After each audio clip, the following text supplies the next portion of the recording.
cornflakes measured carefully into a cup and a half. No more, no less. Enough milk to drown the cereal, but not to overpower its taste. It had just begun snowing, the weather was crisp, faint laughter at a distance, and Rudolph the Red-Nosed Reindeer on repeat from a gift shop nearby. It was all too familiar to our protagonist. Christmas was near and the whole world was celebrating? Except one. Ezekiel was a rather peculiar lad whose existence lies entirely in his work and his collection of used phones. He was a star employee at Google whose job is to manage a team of software engineers. Some even say he is better at coding than English. Now, sent home on mandatory leave, he was without a team, but no matter, he was creating his own app. What was it for? He wouldn't know. The doorbell rings. It was Ben and Tracy. The Carters. Our protagonist lets out a huge sigh before opening the door. He knew exactly why they were there. Honestly, Ezekiel, you can't be serious. Ben sighs while pointing at his work desk. I am going to have to fire you if you continue obsessing over work this way. And I mean it. Why did he pause? Ezekiel is annoyed. You wanted me to take care of your bird? He replied quickly, attempting to change the subject. A gray parrot was asleep in a square cage that could barely contain it. Why do people buy beautiful things and have it locked away? Here's a bag of his food. There's pumpkin seed, dried berries and pistachios. Feed him twice a day, and don't let him out of his cage. Ezekiel nodded annoyingly, for he never was very fond of Tracy, but then again, he never did like people in general. Right, we'll be back in 2 days. You take care of Gideon, don't overfeed him and do call. Ben was giving him instructions, but it was going on deaf ears. A while later, the doors slammed shut. Gideon was now placed in the living room, stuffed in a cage. Ezekiel went over to Gideon and admired the bird. The two exchanged glances like it was an awkward first date. Well, Gideon? It looks like it's just me and you then.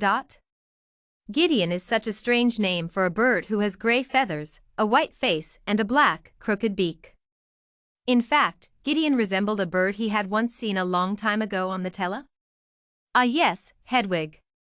I'm going to call you Hedwig, said Ezekiel, who seemed pretty pleased with himself and completely oblivious to the fact that Hedwig was an owl and not a parrot.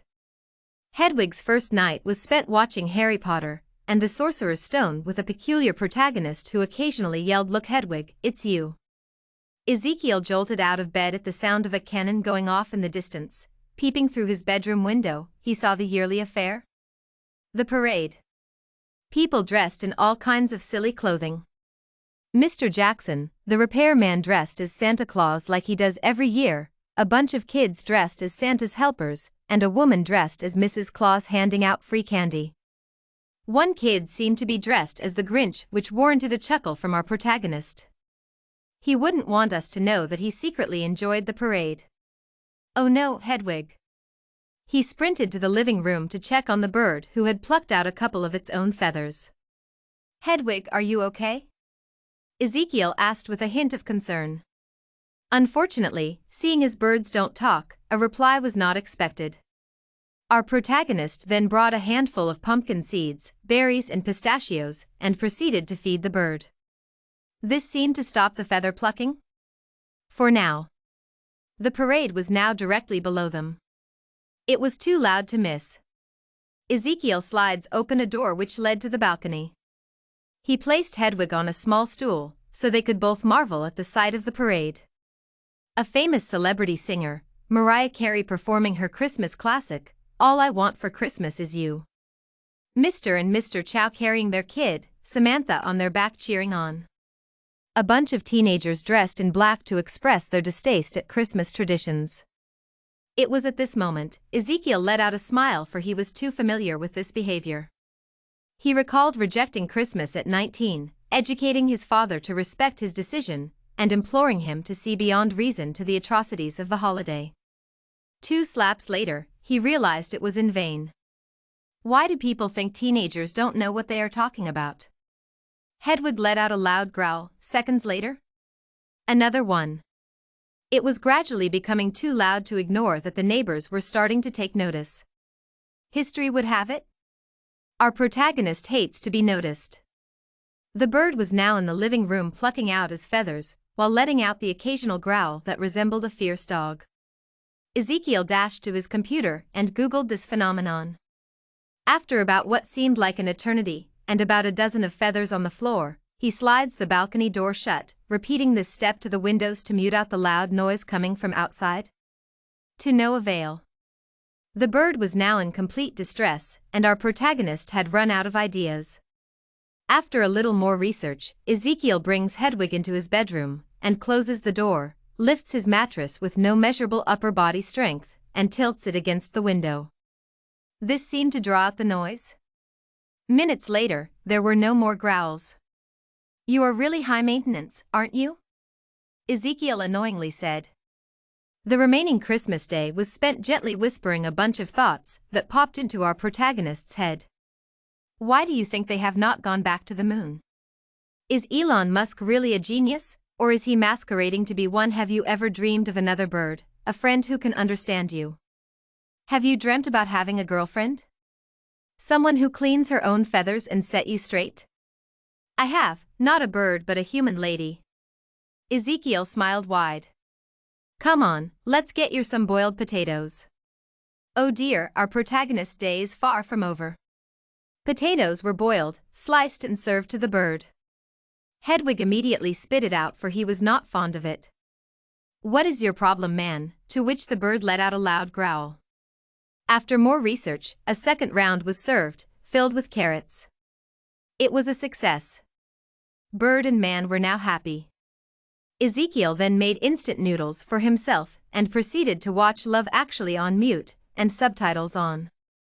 As the credits rolled, the bird turned to look at Ezekiel to find him lightly weeping. What? It's a good movie. We used to watch it every year back home. There was a long pause. Stop judging. Our protagonist seemed to be reminiscing his childhood memories, building a snowman with his sister and helping his mother set the table. He then let out a huge sigh and turned his attention to Hedwig. Why do people buy beautiful things and have it locked away? This was the night Hedwig was set free. Within the parameters of Ezekiel's apartment. Windows were shut, doors were closed. It was time. The cage was unlocked and the bird stayed put. Come on. Go nuts. Why aren't you coming out? Go. Fly. Ezekiel sighed. Are you nuts, Hedwig? The bird mimicked Ezekiel nuts, Hedwig. For a moment, Ezekiel burst into a fit of laughter. Hedwig repeated this phrase several times till it became unfunny. On the night of Christmas, Hedwig spent of his time between Ezekiel's right shoulder and left. A first for both. At 3 a.m., both were soundly asleep on the living room couch. Hedwig was finally cared for. If he could talk, he'd tell you it was the best night's sleep he's gotten since his days in Congo, and as for our protagonist, he was just tired of taking care of a cranky bird all day. A bird he seemed to really care about. Ben and Tracy arrived at noon the next day to bring Hedwig back. Well, Gideon. No, Hedwig. Ezekiel looks at the bird one last time, with a heavy heart, and shuts the door. He then proceeds to call his mother. The end.